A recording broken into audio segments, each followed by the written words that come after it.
Voyageurs, une nouvelle façon de voyager.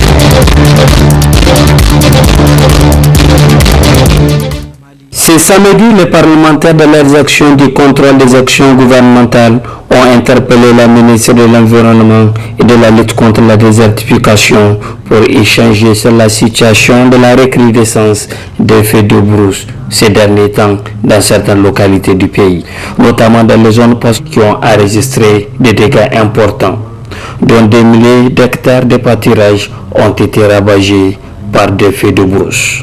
Était présent la ministre en charge de la protection de l'environnement, accompagnée par des techniciens de son département ministériel. Pour les représentants du peuple, l'État devrait prendre ses responsabilités afin de protéger nos zones pastorales, notamment en cette période de grand froid. Il y a eu 19 cas de la région d'Agadez.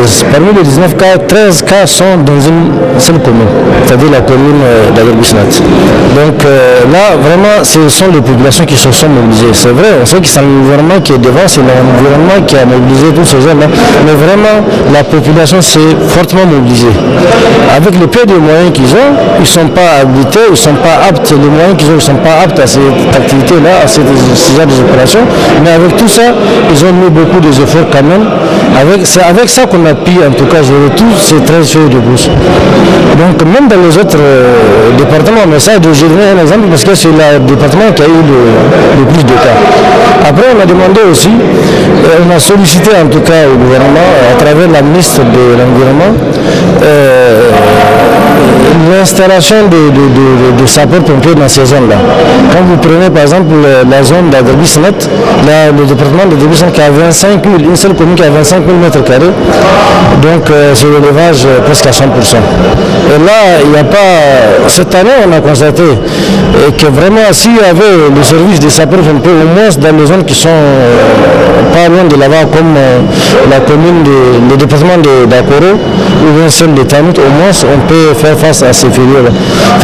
Mais en fin de compte, on a sollicité, on a en tout cas fait beaucoup de doléances avec beaucoup de plaidoyers par rapport à ça pour qu'on puisse avoir pour que les sapeurs-pompiers puissent s'installer dans la commune d'Agadez-Net, d'Akoro, Tamit ou même à Tigua. Pour sa part, la ministre en charge de l'environnement et de la lutte contre la désertification, d'ores et déjà des mesures ont été prises relativement à ces catastrophes naturelles dans toutes les régions du pays.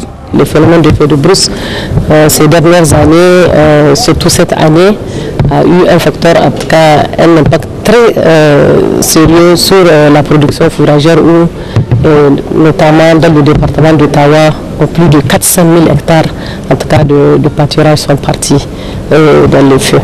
Et c'est conscient de tous ces défis liés au phénomène de feu de brousse que la présente interpellation nous a été adressée pour venir parler, en tout cas pour savoir quelles sont les dispositions que le gouvernement prend pour réduire l'impact en tout cas de ces phénomènes récurrents de feu de brousse et aussi d'autres solutions que nous envisageons. Donc tout au cours en tout cas de cette interpellation, beaucoup d'intervenants que je remercie ici en tout cas ont eu à faire des recommandations et des contributions allant dans le sens en tout cas de donner des pistes de solutions, de renforcement de ce qui est l'acquis pour nous en termes de lutte contre les feux de brousse. Les parlementaires dans leur rôle de veille des actions gouvernementales devraient davantage intensifier le contrôle sur toutes les questions du développement. Cependant, la population devrait accompagner les autorités locales afin de faire face à cette situation du moment.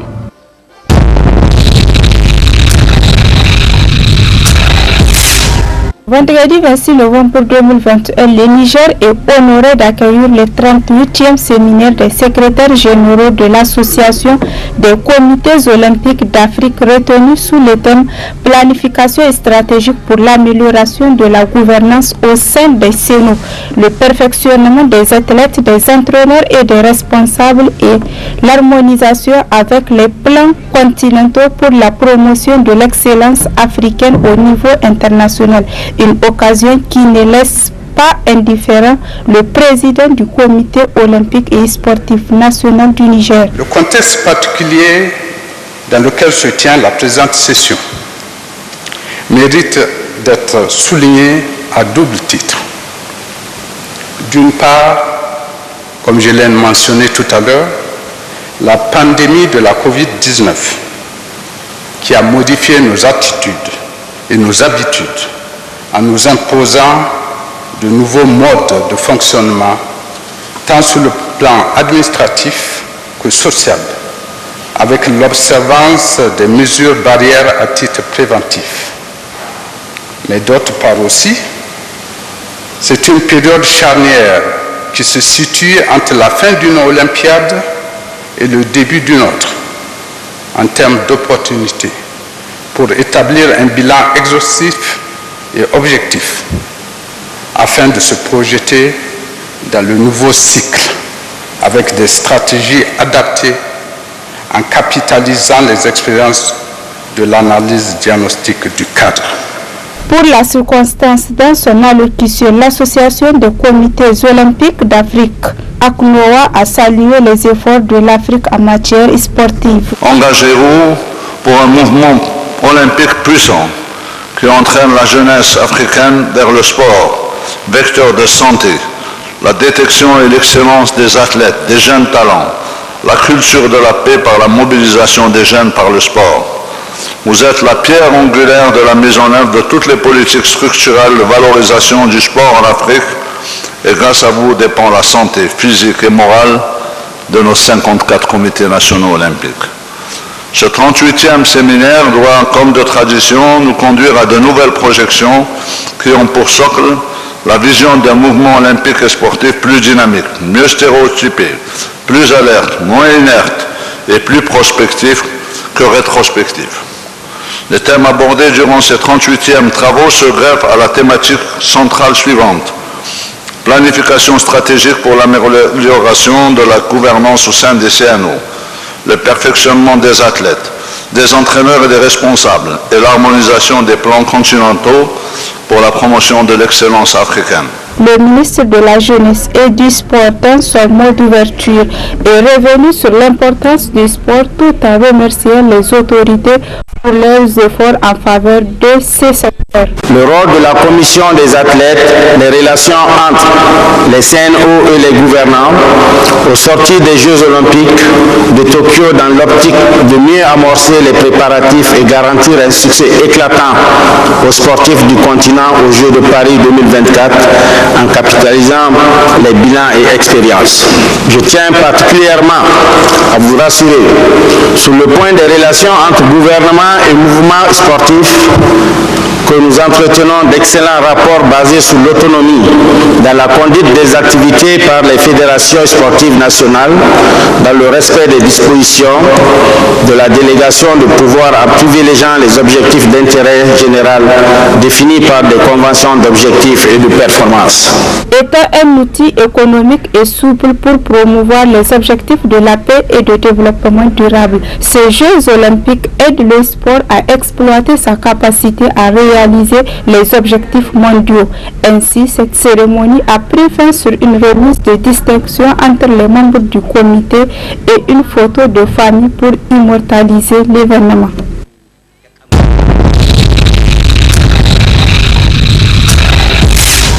À côté, nous avons avec Monsieur le ministre et Monsieur le Président du Comité olympique décidé d'organiser en présentiel, malgré les conditions exceptionnelles qui prévalent actuellement dans le monde et particulièrement en Afrique, concernant cette terrible pandémie du coronavirus, en espérant pour tout le monde que nous sortirons bientôt de ce tunnel, comme l'a dit Monsieur le Président du CIO, le Dr Thomas Bach.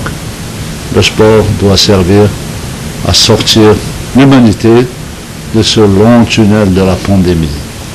Et je crois qu'on est en train d'y arriver.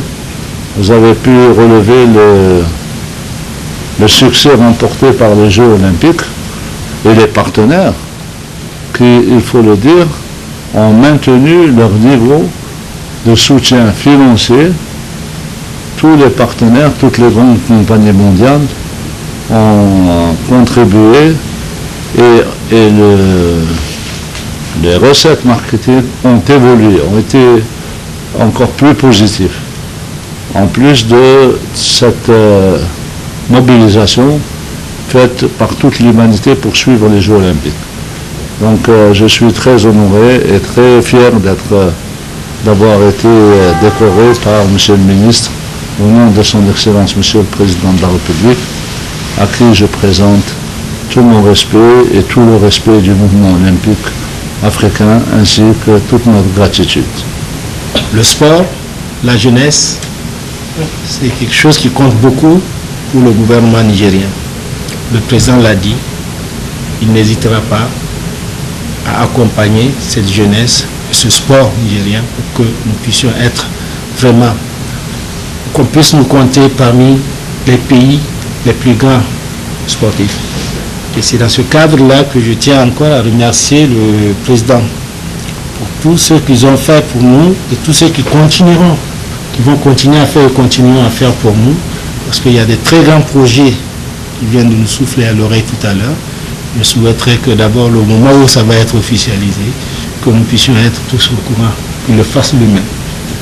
Et déjà, nous avons la construction d'un nouveau centre olympique africain à Dosso, sur 6 hectares, si je ne me trompe pas. 8 hectares.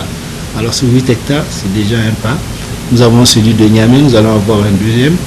Et plus tard, peut-être encore un autre. Tout ce dont vous parlez comme en matière de performance, c'est dû à ce moment-là à l'accompagnement que j'ai de la part des autorités et essentiellement les autorités du ministère de la Jeunesse et des Sports. Donc je ne peux pas voir tous ces micros sans dire au nom de la jeunesse sportive du Niger, merci à son Excellence, Monsieur le ministre de la Jeunesse et des Sports. Merci pour cet accompagnement-là. Merci pour la proximité.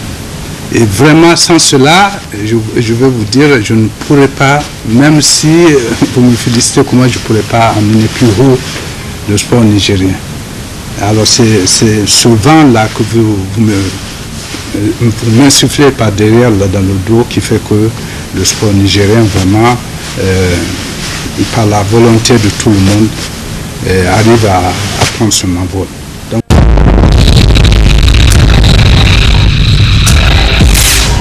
Cette présence de l'autorité marque la clôture de la semaine du paysan, ouverte le 22 novembre 2021 à Margoubéné. Une rencontre du monde rural qui a vu la participation des centaines de paysans et paysannes venus de plusieurs communes des 8 régions du Niger. Dans son allocution, le ministre de l'Agriculture a témoigné l'importance qu'accorde le président de la République, Bazoum Mohamed, à ce secteur. À l'issue de toutes les actions de préévaluation de la campagne 2021, entreprise par le gouvernement conformément à vos directives du Conseil des ministres du 7 octobre 2021, suite à une déclaration de mon département ministériel, les résultats provisoires ont fait ressortir des bilans céréaliers et fourragers lourdement déficitaires, mettant en situation d'insécurité alimentaire plusieurs millions de nos concitoyens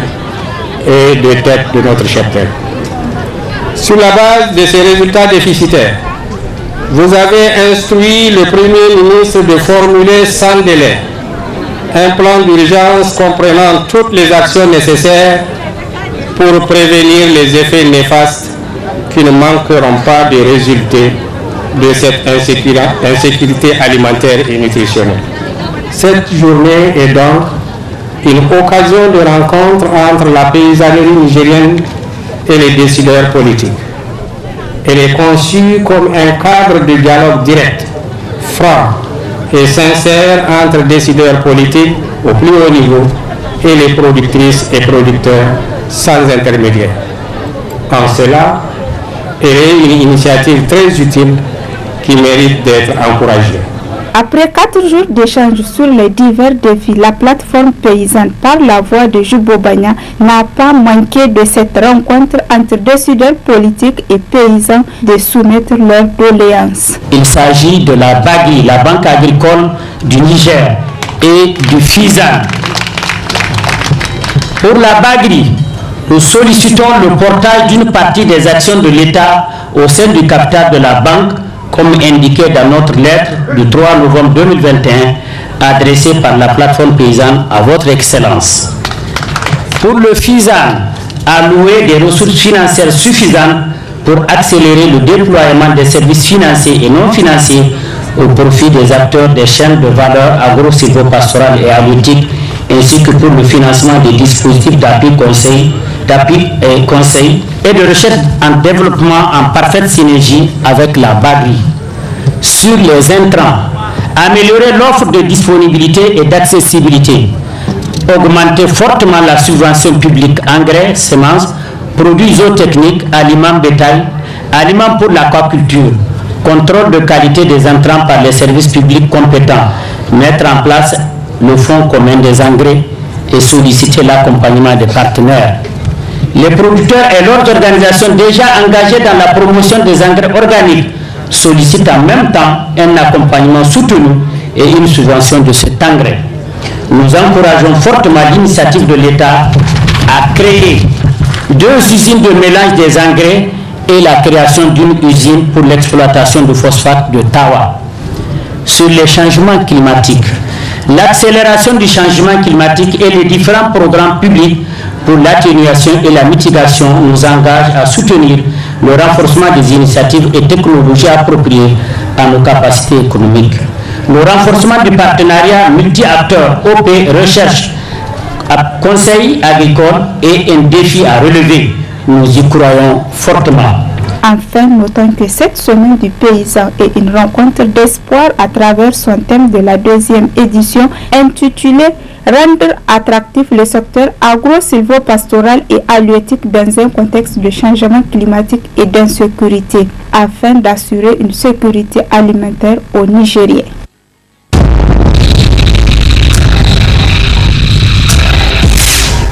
Cette cérémonie consacre la remise des prix aux lauréats de la première édition du concours des meilleures œuvres journalistiques sur la promotion et la protection des droits humains, lancé le mois dernier par le réseau des journalistes sur les droits humains, RJH. Ce concours a pour objectif de récompenser d'abord 3 journalistes en matière de production et un organe de presse qui a fait des efforts de la promotion et la protection des droits humains au Niger. Ainsi, du 1er septembre au 10 novembre 2021, le RJDH a enregistré plusieurs dossiers dont beaucoup proviennent de l'intérieur du pays. Et pour départager les compétiteurs, le RJDH a identifié des professionnels du métier et un magistrat, en l'occurrence le procureur général de la République adjoint, pour siéger dans le jury. Ce dernier, dont je salue fortement les membres, a travaillé sans complaisance et dans la plus grande indépendance pour trancher. Pour ce faire, le RJDH a joué sa partition à travers des formations de renforcement des capacités à des professionnels du métier de certaines régions de notre pays.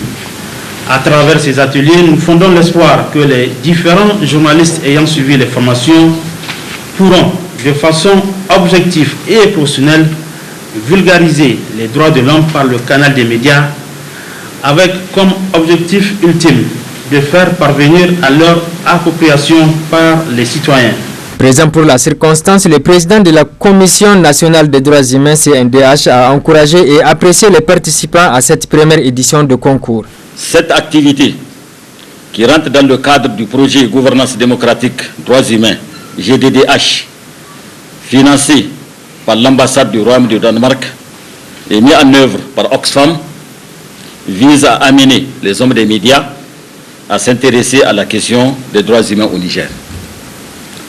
Nous osons espérer qu'à partir de cette édition, les productions des journalistes seront beaucoup plus axées sur les droits humains, particulièrement le respect de la dignité humaine. Et c'est pourquoi j'invite le réseau des journalistes pour les droits de l'homme et son partenaire à intensifier les formations de qualité afin que dans les rédactions des différents organes de presse, des journalistes spécialisés sur les droits humains soient encouragés.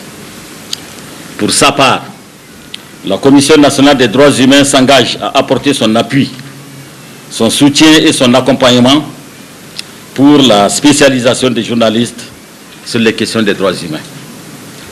À l'endroit des lauréats, recevez toutes nos chaleureuses félicitations et aux autres compétiteurs qu'ils reçoivent nos encouragements à persévérer dans l'effort pour de meilleurs résultats à venir. À la famille de la presse nigérienne, en cette veille de la Journée nationale de la liberté de la presse, célébrée chaque 30 novembre, je vous exhorte à contribuer à asseoir davantage une culture nationale des droits humains dans laquelle prospéreront les valeurs de paix, de tolérance, d'égalité et de justice au Niger. Ce concours, le premier du genre, permettra aux hommes des médias dans l'exercice de leur métier d'accorder une place de choix aux questions des droits humains. Notons que les lauréats de ce concours ont reçu des kits en nature composés d'un ordinateur et autres outils de collecte et de traitement de l'information. Vivement donc la deuxième édition de ce concours.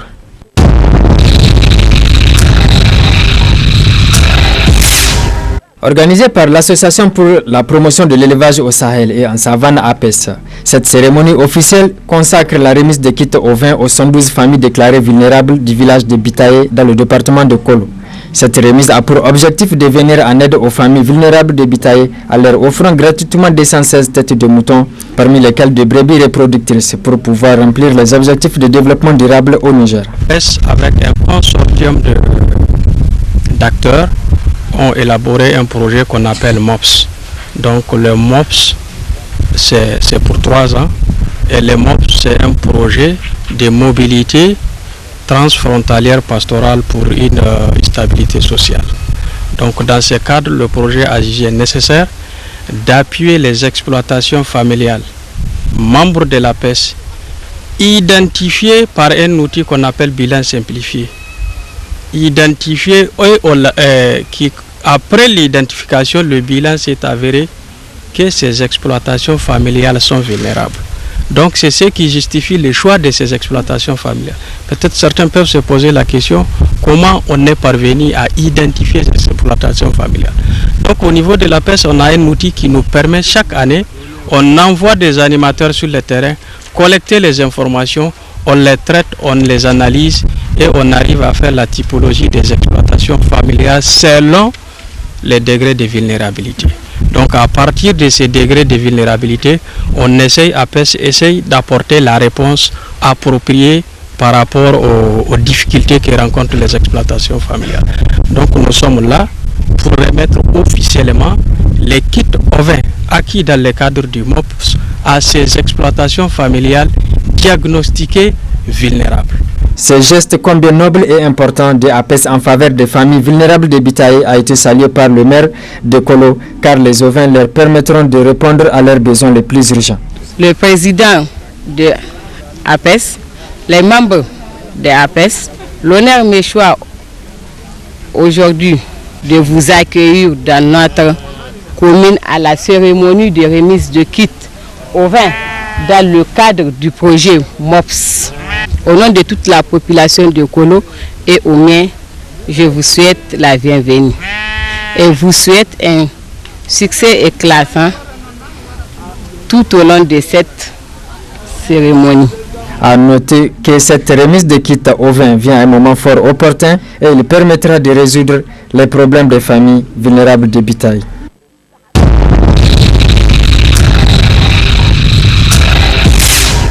Oranger le monde, mettre fin dès maintenant à la violence à l'égard des femmes est le thème retenu cette année pour la journée internationale pour l'élimination des violences faites aux femmes. célébrée chaque 25 novembre de l'année dans le but de mettre fin à tout genre de violence à l'égard de la femme. À travers 16 jours d'activisme de campagne de sensibilisation à la population pour bannir toutes les formes de violence à l'égard des femmes.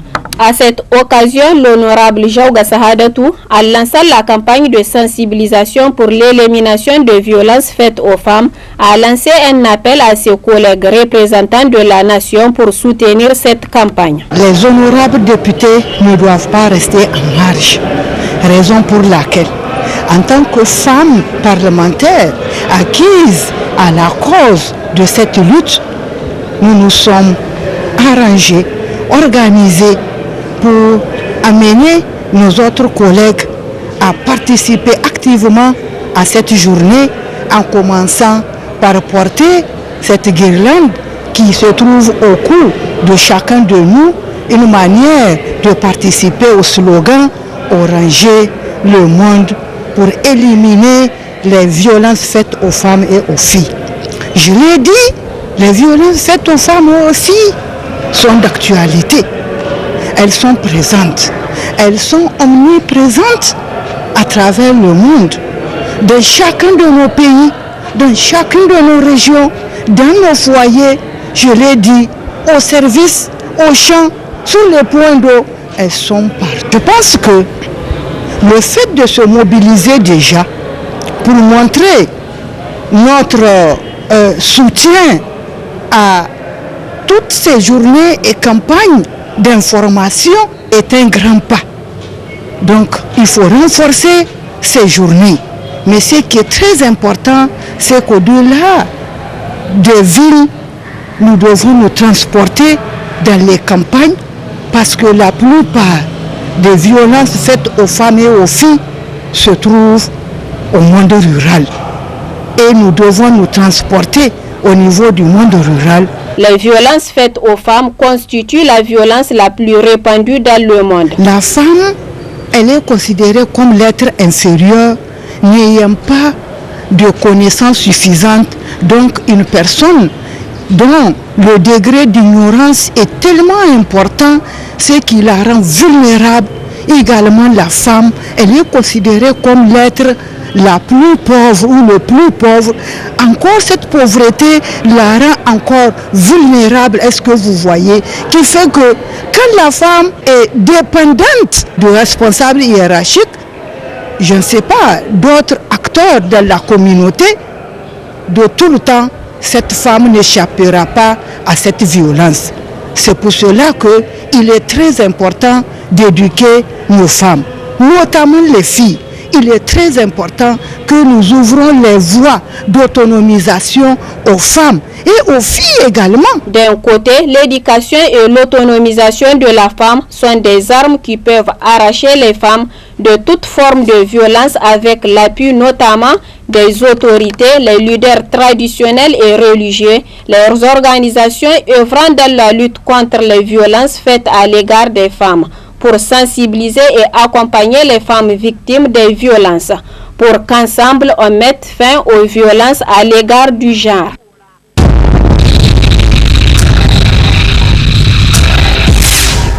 Cette deuxième journée d'exposition du Salon international de l'artisanat pour la femme, SAFEM, a été marquée par la visite du Premier ministre chef du gouvernement, Oumoudou Mamadou. Ce dernier s'est en effet rendu au Palais des Sports pour découvrir les richesses artisanales et culturelles du Niger et aussi celles de nombreux pays de la sous-région venus pour la circonstance. Ainsi, de stand à stand, le Premier ministre a reçu d'amples explications sur les produits exposés ainsi que leurs fonctions ouvertes. Au terme de cette visite, le Premier ministre s'est dit émerveillé du génie créateur des femmes artisanales. C'est un salon extrêmement important qui nous montre à quel point nos femmes sont ingénieuses. Et cette année, ce salon a un cachet très particulier du fait que c'est la région d'Agadez, une région reconnue pour son artisanat, qui est la région phare. Et vraiment, nous avons été impressionnés par le nombre d'exposants la qualité des produits qui sont exposés. Je voudrais faire une mention spéciale pour les pays qui ont été invités, notamment l'Égypte, l'Algérie qui est le pays partenaire, qui est le pays invité. Et nous avons vu aussi des exposants du Sénégal, du Burkina Faso, de la Côte d'Ivoire, qui ont aussi amené leurs produits avec un cachet particulier qui donne à ce salon vraiment une dimension internationale. Et je voudrais les encourager dans ce sens, de faire en sorte que ce salon devienne progressivement un salon international de l'artisanat des femmes du Niger. Les exposants ont pour leur part mis à profit cette journée pour lancer des appels à l'endroit des femmes nigériennes. Le SAFAM, c'est une foire que nous attendons tous, c'est la fierté artisanale nigérienne ou africaine même. Donc c'est une foire que nous préparons des fois 2 ans de préparation. Donc vraiment on est fiers, alhamdulillah, nous remercions le Dieu, le Tout-Puissant qui nous a montré sur sa femme et nous souhaitons le meilleur pour tous les Africains qui sont venus pour sa femme, parce que vous avez vu tous les Africains sont là et même au-delà de l'Afrique, machallah.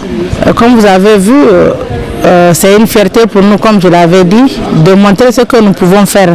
Vous avez vu des tableaux que nous avons faits à la main ici au Niger, c'est pas importé d'Inde ou de Dubaï ou de la Chine, c'est nous-mêmes qui avons fait ça à la main. C'est une fierté pour nous de montrer que la Nigérienne peut faire quelque chose. Vous avez vu l'encens, les divers encens, des variétés d'encens qu'on ne peut même pas compter, des perles que nous faisons à la main, nous confectionnons tous les tableaux, les pots de fleurs et beaucoup d'autres trucs que vous avez pu voir ici. C'est nous qui avons fabriqué, bismillah ta'ala, alhamdulillah. On attend la population, c'est pas encore la fin du mois, peut-être ils attendent un peu les salaires, ils vont venir. Population de Niamey, elles n'ont qu'à faire tout pour venir. Sa femme, c'est vraiment une foire que les femmes ne veulent pas rater. En plus, au niveau des autorités, s'ils viennent, ils n'ont qu'à nous visiter et nous encourager. Parce que c'est le seul moment pendant lequel on peut montrer ce que nous on peut faire. Ils n'ont pas l'habitude de nous visiter dans nos foyers. Maintenant quand ils viennent aux affaires, ça nous fait mal de voir une autorité venir passer sans venir nous dire voilà, courage. Ou bien acheter nos produits, même si vous allez donner ça aux enfants, ça va nous encourager. On sait que nos autorités sont avec nous, ils nous encouragent. Ça fait du bien, ça fait plaisir. Cette visite était l'occasion pour le chef du gouvernement de féliciter et encourager tous les participants à ce grand événement qui prend de plus en plus de l'ampleur en s'étendant aux autres pays de la sous-région. Il mérite ainsi l'encouragement des autorités. C'est dans ce sens que le sultan d'Agadez, région phare de cette 12e édition du SAFEM, a rehaussé de sa présence l'éclat de cette rencontre annuelle des femmes artisanes.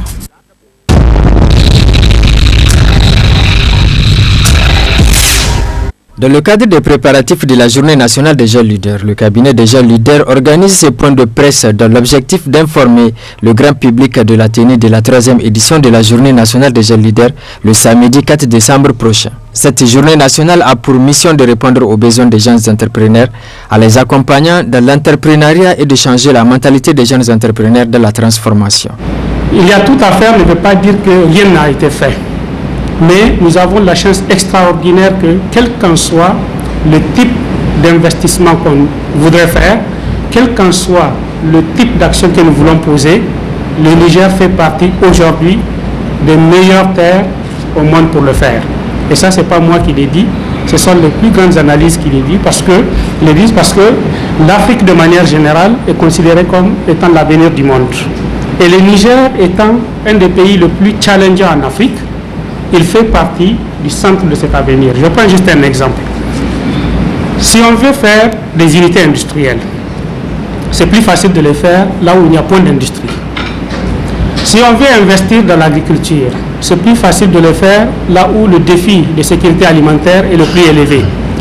Si on veut investir dans l'éducation, c'est plus facile de le faire là où 70% de la population est jeune.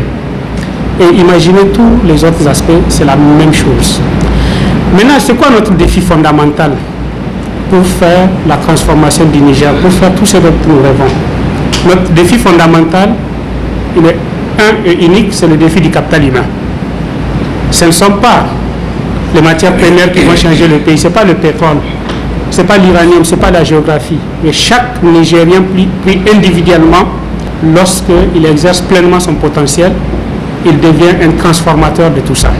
Le directeur du cabinet Leader d'Afrique rappelle que le cabinet est né au Niger dans le but de faire de chaque Nigérien et de chaque Africain un leader et élever leur potentiel. Car, dit-il, le Niger est l'un des pays les plus challengés au monde où il y a tout à faire.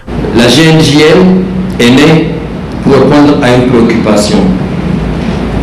Le développement économique par l'autonomisation des jeunes qui sont formés et qui ne savent pas à quel sens se vouer parce qu'il n'y a pas une garantie d'emploi.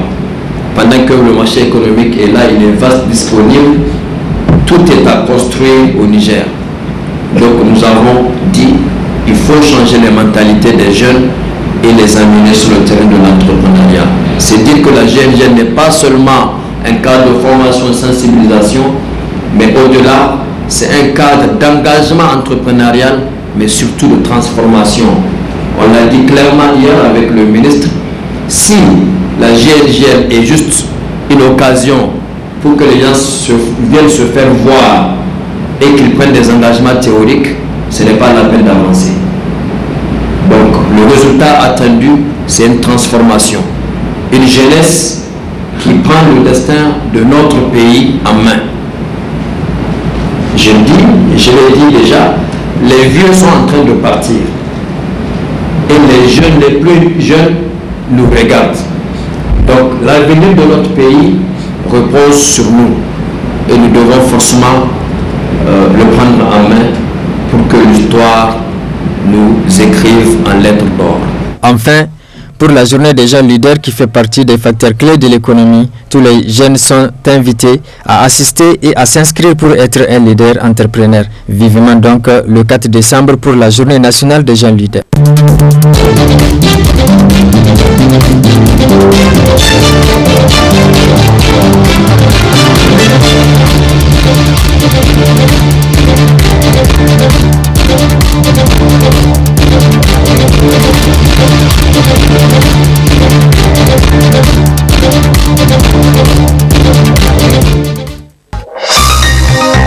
Ce journal vous a été présenté par STM Transport Voyageurs. Une nouvelle façon de voyager.